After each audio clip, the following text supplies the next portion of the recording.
तो मैं ना एक कहानी सुनाता हूँ। एक बच्चा होता है, एंट्रेंस की तैयारी कर रहा होता है।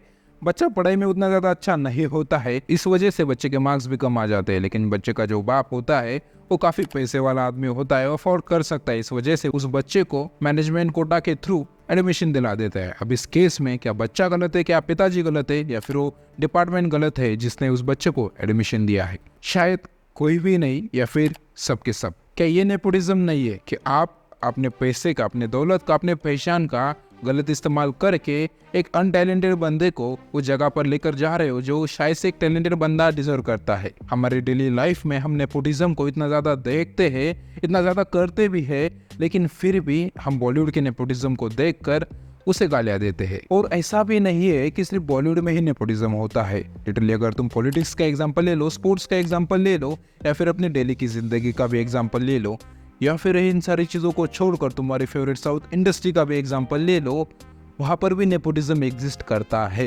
लिटरली पूरी की पूरी फैमिली की लीनिएज में नेपोटिज्म भरा हुआ है। ग्रैंडफादर से लेकर ग्रैंडसन तक हर कोई नेपोटिज्म का शिकार बना हुआ है। तो आखिरकार क्यों हम बॉलीवुड को ही गालियां देते हैं, and why we hate nepotism? आज के इस वीडियो में इसी के ऊपर बात करेंगे और लास्ट में इसका सॉल्यूशन भी जानेंगे। चलो शुरू करते हैं।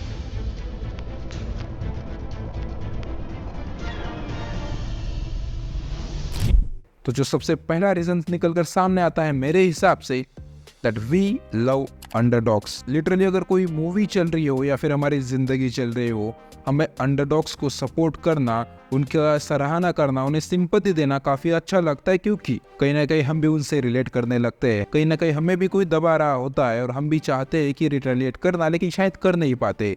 लेकिन जब कोई एक्टर्स रिटेलिएट करने की कोशिश करता है तो हम उन्हें सपोर्ट करना चाहते हैं, क्योंकि उस हायरार्की में सबसे नीचे होते हैं। और उस पूरे के पूरे हायरार्की में अगर उन्हें आप सपोर्ट नहीं करोगे तो कौन करेगा, ऐसा आपको लगता है?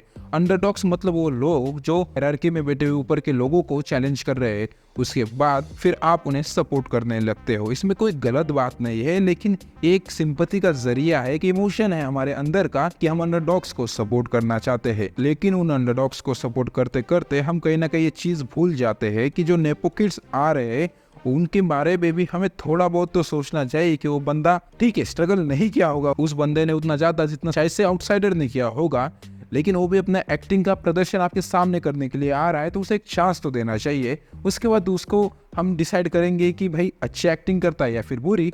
लेकिन लोग पहले ही डिसाइड कर देते हैं कि भाई अगर नेपो किड है तो एक्टिंग गंदी ही करता होगा।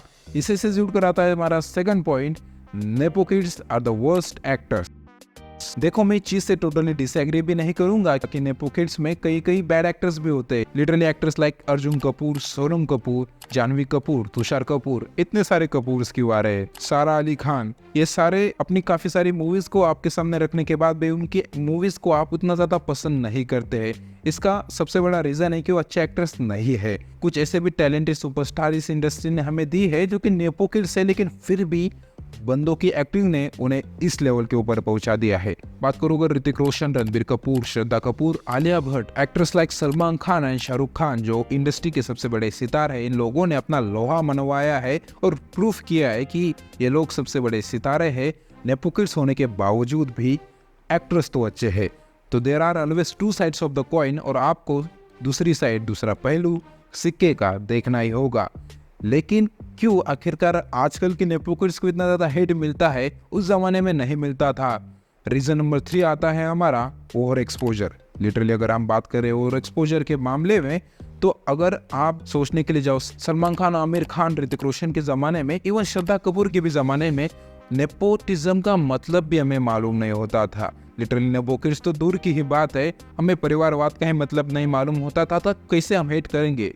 ये चीज़ आती है और एक्सपोजर से और सोशल मीडिया से, जहाँ पर हम उन लोगों को देख रहे हैं, उनकी ग्लैमरस लाइफस्टाइल को देख रहे हैं, उन्हें सराह रहे हैं, और उसके बाद हमें ये लग रहा है कि भाई कोई बंदा उधर स्ट्रगल कर रहा है और ये बंदा इतने ऐशो आराम से जा रहा है, अपने लग्जरियस गाड़ी में बैठकर ऑडिशन दे रहा है, ये तो बिल्कुल स्ट्रगल नहीं करता होगा, बादाम खाकर अपनी जिंदगी गुजार रहा है। तो इस वजह से भी शायद से कहीं ना कहीं वो हेट वाला फैक्टर हमारे अंदर आ जाता है। लेकिन इस चीज को अगर आप इस पर्सपेक्टिव से देखो कि अगर आपके फादर ने वो सारा स्ट्रगल कर रखा है, वो प्रिविलेज आपको प्रोवाइड है, तो इसमें आपकी कुछ गलती तो है नहीं। क्योंकि हर जनरेशन को स्ट्रगल करना ही पड़ रहा है, तो आपकी मेहनत का फायदा ही क्या होगा ना फिर एट द एंड जाके। लेकिन इसका मतलब ये भी नहीं है कि आप मेहनत ना करो, अपनी एक्टिंग को ना तराशो। लेकिन जो सबसे बड़ी चीज शायद से लोगों को हर्ट कर रही है वो रीजन नंबर 4 है, जो कि हमारा सबसे मेन रीजन है, स्टार किड्स रिप्लेसिंग टैलेंट। अब ये बात इतनी सच है और इतनी बुरी चीज है ये, लेकिन ये फिर भी हो रही है। लिटरली अगर आप मृणाल ठाकुर, राजकुमार राव, आयुष्मान खुराना किसी के भी स्टेटमेंट उठाकर देख लो, उनमें से हर किसी ने ये कहा है कि किसी ना किसी मूवी में हमें हटाया गया है और उस मूवी में हमें हटाने के रीजन एक स्टार किड था। आपसे 5 छीने गया या उस एक सेकंड के लिए, ऑफकोर्स उस एक सेकंड, उस एक मोमेंट के लिए खराब लगता है, कुछ टाइम तक खराब लगता है, but then I move on. उसके पापा का फोन आया, उसे जगह चाहिए थी, उसे मिल गई, और हमें एक आउटसाइडर होने की वजह से हटा दिया गया, हमारे कॉन्टेक्ट ना होने की वजह से। अब ये चीज़ इतनी ज़्यादा गलत है, उसे कोई भी सपोर्ट नहीं कर सकता है। लेकिन आप इसे एक एग्जाम्पल के साथ भी समझ सकते हो कि अगर आप अभी अभी एजुकेशन कंप्लीट करके बाहर आए हो, आपके पापा के कुछ कॉन्टेक्ट है कॉर्पोरेट वर्ल्ड में, और आपको एक जॉब चाहिए, तो और जो कॉर्पोरेट में आपके पापा का फ्रेंड होगा वो जरूर आपको प्रेफर करेगा और कि एक इंटरव्यू लेके किसी और बंदे को सिलेक्ट करने के बजाय। तो अब बताओ कि ये चीज कितनी ज्यादा सही है या फिर गलत है। देखो, मैं मानता हूँ, मैं चीज को जस्टिफाई भी नहीं कर रहा हूँ कि ये चीज सही है, लेकिन ये चीज होती है, ये चीज नॉर्मलाइज है, ये दुनिया में होता जा रहा है, हमारे डेली लाइफ में भी होता है। तो शायद मेरे हिसाब से हमें वो स्ट्रगल करना ही पड़ेगा। अगर आप एक आउटसाइडर हो, कॉर्पोरेट वर्ल्ड में भी हो, तो आपको, अगर आपकी पहचान नहीं है तो आपको स्ट्रगल करना ही पड़ेगा यार। लेकिन अब इस चीज का सॉल्यूशन क्या है? आखिरकार नेपोटिज्म कैसे सॉल्व हो सकता है? नहीं हो सकता। लिटरली बता दे रहा हूँ, नहीं हो सकता, क्योंकि नेपोटिज्म हमारी रग रग में भरा हुआ है, हमारी जिंदगी में भरा हुआ है। जैसे करप्शन एक ग्रीस है इकोनॉमी का, वैसे बॉलीवुड का ग्रीस है, या फिर पूरी की पूरी दुनिया का ग्रीस है नेपोटिज्म। अपना परिवार को आगे बढ़ाने का, अपने रिलेटिव्स, अपने बच्चों को बड़ा होते हुए देखने का।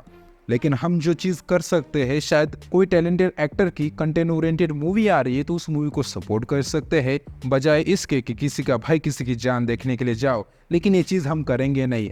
तुम ही सोच कर देखो, सलमान भाई की एक ऐसी मूवी लगी है जिसमें कोई लॉजिक नहीं है, और मनोज वाजपेयी की एक मूवी लगी है, कौन सी मूवी देखने के लिए जाओगे तुम?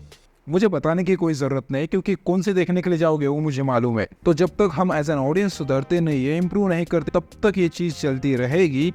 और मेरा नेपोकिड्स या फिर नेपोटिज्म को लेकर कोई भी हेट नहीं है, मैं क्लियर कर दे रहा हूँ, और मैं उन लोगों को सपोर्ट भी नहीं कर रहा हूँ। लेकिन मेरा बस एक ही कहना है कि अगर हम कुछ कर सकते तो एज एन ऑडियंस बस इतना कर सकते कि एक टैलेंटेड एक्टर और उसकी कंटेंट को सपोर्ट कर सकते, लाइक स्त्री 2। लिटरली ये मूवी काफी परफेक्ट एग्जांपल है एक नेपोटिज्म और टैलेंट के मिक्सचर का, जिन्होंने लिटरली सबसे बड़े सुपरस्टार शाहरुख खान की मूवी जवान को भी हिंदी बेल्ट के कलेक्शन में पीछे छोड़ दिया है। अगर आपको इसके मामले में कुछ भी मालूम नहीं तो ऊपर लिंक फ्लैश हो रही होगी, जाकर देख सकते हो। बाकी अगर तुम्हें इस वीडियो में देखकर कुछ भी अच्छा लगा हो या फिर पसंद आया हो तो लाइक कर दो वीडियो को, चैनल को सब्सक्राइब कर दो। मिलते हैं अगले वीडियो में, अंटिल देन बाय।